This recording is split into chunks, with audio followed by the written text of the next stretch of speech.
আমি যে জায়গাতে দাঁড়িয়ে আছি এই জায়গাটা হচ্ছে আপনার মূলত ইন্ডিয়ার জায়গা বন্ধুরা। এই জমিটা হচ্ছে ইন্ডিয়ার জায়গা, আর সীমান্তর এপারে যে এই জায়গাটা এটা হচ্ছে আমাদের বাংলাদেশের জায়গা। আমি এখন ইন্ডিয়াতে দাঁড়িয়ে আছি, আর সামনে যে গম ক্ষেত দেখছেন এই জায়গাটা হচ্ছে আমাদের বাংলাদেশের জায়গা। এই যে সবুজ জায়গাটা পুরোটা হচ্ছে ইন্ডিয়ার জায়গা বন্ধুরা, ইন্ডিয়ার। আসসালামু আলাইকুম এভরিওয়ান, আশা করছি সকলে ভালো আছেন। আজকে আপনাদের নিয়ে যাব সীমান্তবর্তী এলাকা সাপাহার থেকে। যে সীমান্ত আছে আপনার খঞ্জতপুর অতিক্রম করে আপনার যে সীমান্ত থেকেছে গিয়ে আপনার হলো তপন থানায়। তো এই রাস্তা দিয়ে একসময় আমরা অনেক চলাফেরা করেছি স্বাধীনতার সেই আগে।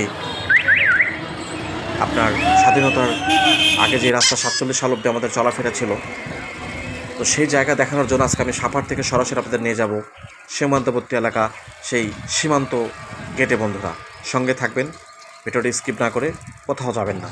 দেখতে পাচ্ছেন সাপাহার থেকে আমি যাচ্ছি সেই খঞ্জনপুর রোডে। বন্ধুরা এই যে সাপাহারের সৌন্দর্যের প্রতিচ্ছবি দেখছেন আপনারা।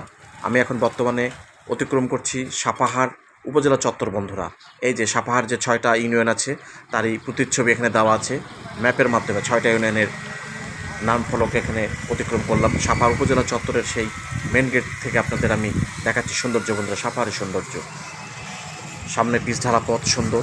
এই রাস্তা চলে গেছে সাপাহার থেকে তো সরাসরি খঞ্জনপুরে। বন্ধুরা দেখছেন খঞ্জনপুরের সেই সুন্দর পিচ ঢালা পথ, সামনে যে জবাই 10 কিলোমিটার মাইল ফলক দেখছেন বন্ধুরা।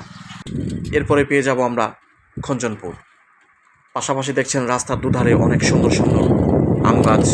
এমনিতেই নওগাঁ জেলা সাপাহার থানা আমের বিখ্যাত। সবুজ গালিচার মতো প্রত্যেকটা অঞ্চলে আপনার আম গাছ আর আম গাছ। এই যে দেখছেন বন্ধুরা, এই রোড অতিক্রম করে আমি খঞ্জনপুরে চলে আসছি। খঞ্জনপুর এই মোড় আপনার 3 মাথার মোড় বলা হয় খঞ্জনপুর। ডান পাশে চলে গেছে জবাইয়ে, বাম পাশে আপনার চলে যাব সরাসরি সেই আপনার সীমান্ত সংলগ্ন গেটে। বন্ধুরা দেখতে পাচ্ছেন তার সৌন্দর্যের প্রতিচ্ছবি। এই যে অনেক বড় একটা বৃক্ষের গাছ, বট গাছ বলা হয় বন্ধুরা। এই সুশীতল ছায়ে বট গাছের নিচে অনেক দোকানপাট আছে এই খঞ্জনপুর মোড়ে। বন্ধুরা আমি এখন যাচ্ছি সেই সীমান্তর রাস্তার দিকে। বন্ধুরা এই যে সামনে দেখছেন এটা বিজিবি ক্যাম্প খঞ্জনপুর ব্যাটালিয়ন। বন্ধুরা এই সেই রাস্তা, পিচ ঢালা সরু রাস্তা চলে গেছে সরাসরি আপনার সীমান্তে। বন্ধুরা এবং রাস্তার দুধারে দেখছেন অসংখ্য দোকান পাশার। বন্ধুরা কেন যে এই জায়গাগুলো এক সময় ফাঁকা ছিল, এখন আর ফাঁকা থাকে না। এখন এই যে মানুষ বৃদ্ধি পাওয়াতে অনেক দোকান পাশার হয়ে গেছে এই মোড়গুলোতে।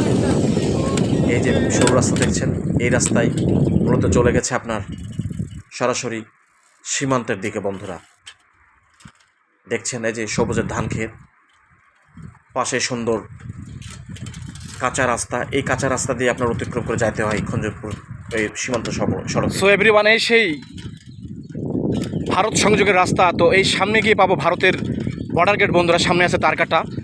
তো আমি আপনাদের দেখানোর জন্য নিয়ে চলে আসছি, ভিডিওটা স্কিপ না করে সঙ্গে থাকবেন। দেখুন বন্ধুরা, নওগাঁ জেলা সাপাহার থানার পাশ দিয়েই একসময় এই রাস্তা দিয়ে আমরা বালুরঘাট বলেন, সাদলাপুর বলেন, আপনার এক কথা ভারতের কলকাতা অব্দি এই রাস্তাতে চলাফেরা করেছে। বন্ধুরা এই সে রোড এখন অবহেলিত হয়ে পড়ে আছে। বন্ধুরা কেন যে দেশ বিভক্ত হওয়ার পরে এই রাস্তার কোনো কার্যক্রম নাই, তো সাধারণত এই রাস্তা দিয়ে চলাফেরা করে সাধারণ কৃষকরা। বন্ধুরা দেখুন তার সার্বিক চিত্র। আমি চলে আসছি নওগাঁ জেলা সাপাহার থানা সেই সীমান্তবর্তী এলাকা দেখানোর জন্য আপনাদের সঙ্গে। বন্ধুরা দেখুন, সঙ্গে থাকুন। যে ওই যে সামনে দেখতে পাচ্ছেন ছোট বাচ্চা রাখাল ছেলে, সে গরু বকরি অথবা চড়াইতে।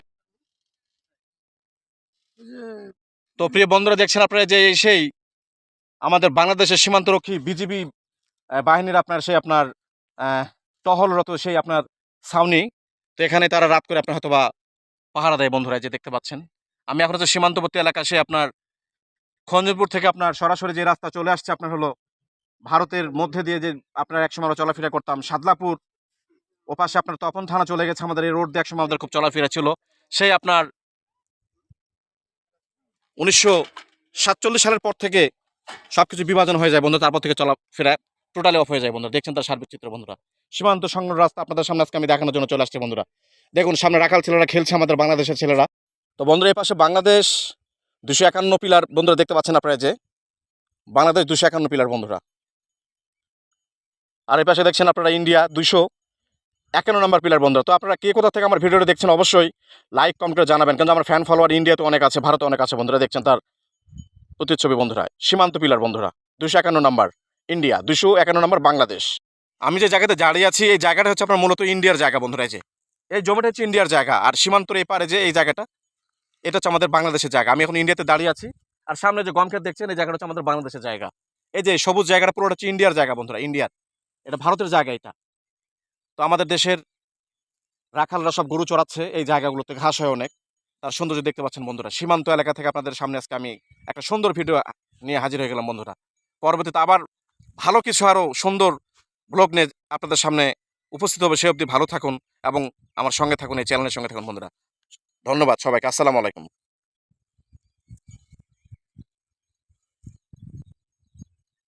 দেখুন বন্ধুরা, গাড়ি যাচ্ছে বন্ধুরা, বিএসএফ এর গাড়ি, এই যে টহল গাড়ি তাদের, ইন্ডিয়ার টহল বিএসএফ গাড়ি টহল যাচ্ছে। আর সামনে দেখছেন গেট, ওই গেটে আমাদের যাওয়া নিষেধ, কেন যে আমি এখন বর্তমানে ইন্ডিয়ার মাটিতে পা দিয়ে আছি, এর অতিরিক্ত আমার যাওয়া যাবে না।